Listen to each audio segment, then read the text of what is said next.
Selamat datang di part 3. Kali ini kita melanjutkan untuk bab ketiga di mana Wira meneruskan pekerjaannya mencari rumput di tengah sawah. Bab 3. Pekerjaan yang tersisa sudah tidak terlalu sulit. Wira hanya perlu membersihkan rumputnya lalu menghaluskannya dalam lesung batu. Setelah bekerja hingga seluruh badannya sakit, Wira baru mengumpulkan seember rumput yang sudah dihaluskan. Dia pun menjinjing ember itu sampai ke Sungai Jinggu sambil sesekali beristirahat selama perjalanan. Wira memilih tempat yang banyak ikannya lalu menabur tepung kedelai ke dalam sungai sebagai umpan. Ikannya menjadi semakin banyak. Wira pun menuangkan serpihan rumput ke dalam sungai dengan hati-hati. Seiring dengan serpihan rumput yang menyebar, satu demi satu pun ikan mulai mengapung dan segera diambil oleh Wira. Tidak lama, Wira sudah berhasil menangkap 8 ekor ikan besar dan 15 ekor ikan kecil. Ikan yang besar beratnya di atas 2 kg, sedangkan ikan yang kecil mungkin hanya sekitar 250 gram. Dan ikan yang lebih kecil dari itu dilepaskannya. Setelah matahari terbenam, Wira pun pulang ke rumah. Dalam perjalanan pulang, Wira pun melewati sebuah gubuk jerami di ujung timur dusun. Di depan gubuk jerami itu ada sebuah kandang sapi dan halaman kecil yang dibatasi dengan pagar bambu. "Pamanasan!" teriak Wira. 3 gadis cilik berlari keluar dari rumah. Mereka menatap Wira dengan penasaran tetapi juga takut. Wira ya, pamanmu baru keluar, ada apa?"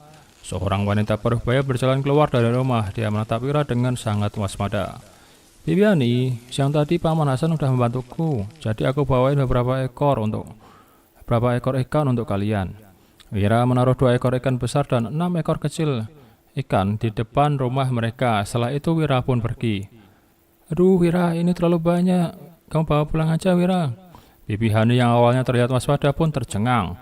Pada zaman ini semua orang hidup miskin. Kerabat yang membantu biasanya hanya memberikan sedikit makanan sebagai balasan. Namun ada orang yang langsung memberikan begitu banyak ikan. Bahkan kepala dusun yang paling kaya pun tidak rela membeli begitu banyak ikan dalam satu acara. Padahal pada tahun baru, jika ikan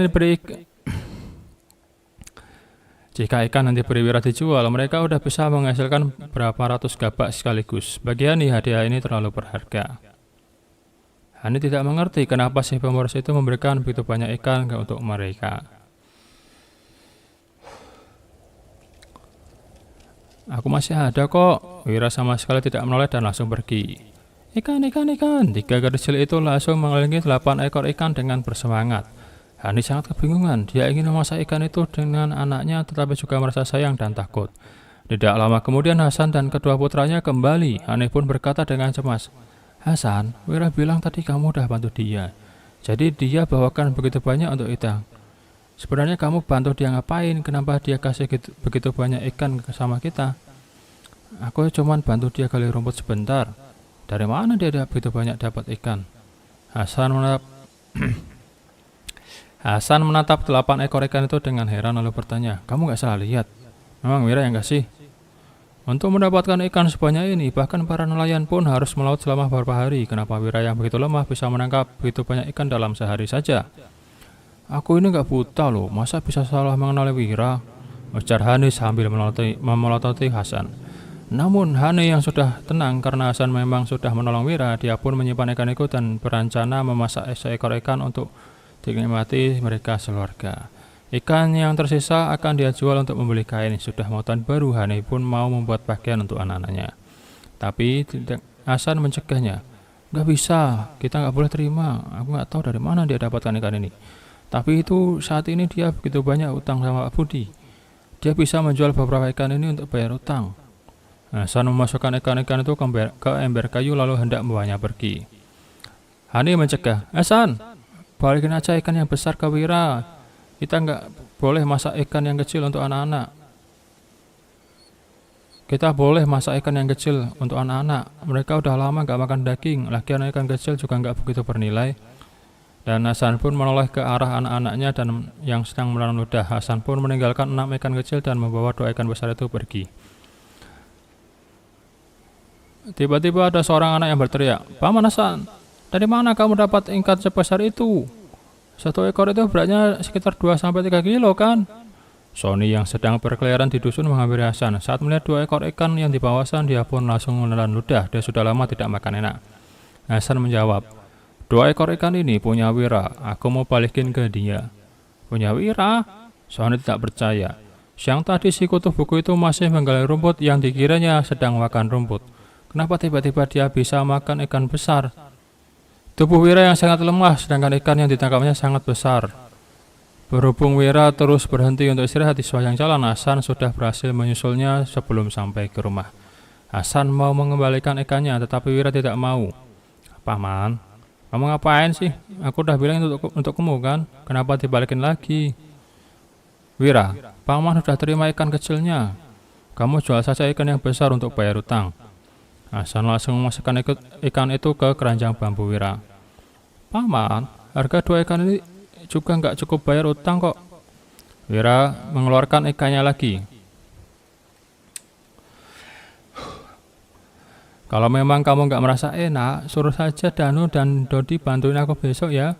Aku jamin kelak kalian pasti bisa makan daging tiap hari.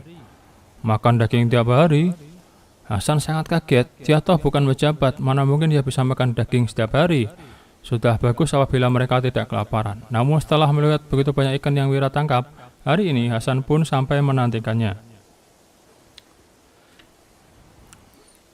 Di scene selanjutnya, seorang gadis menunggu di depan pintu rumah dengan gelisah. Wira kemana ya? Kenapa masih belum pulang? Jangan-jangan dia kabur.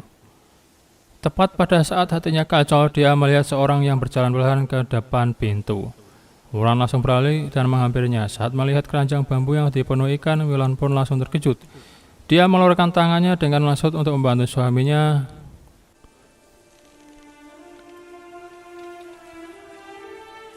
Suamiku, kok kamu bisa begitu banyak ikan? Wira mencegah Wulan yang ingin membantunya mengangkat keranjang bambu itu lalu berkata, ini terlalu berat, aku aja yang angkat. Wulan sangat kebingungan, siapa yang memberi suaminya begitu banyak ikan? Wira berkata lagi, malam ini kumasakkan ikan buatmu ya. Wulan yang memasakkan seolah senyum berkata, suamiku, kamu aja yang makan, aku minum supnya aja besok. Dan sisanya kita bawa ke ibu kota provinsi untuk dijual. Wira memilih 2 ekor ikan yang beratnya sekilo lalu berkata, aku udah punya cara kok untuk bayar utang. Nanti malam kamu harus banyak makan ya, kamu udah terlalu kurus tuh. Wulan menjadi sangat gelisah, lagi-lagi suaminya bermulut manis. Ikan-ikan ini pasti didapat dengan cara yang tidak benar.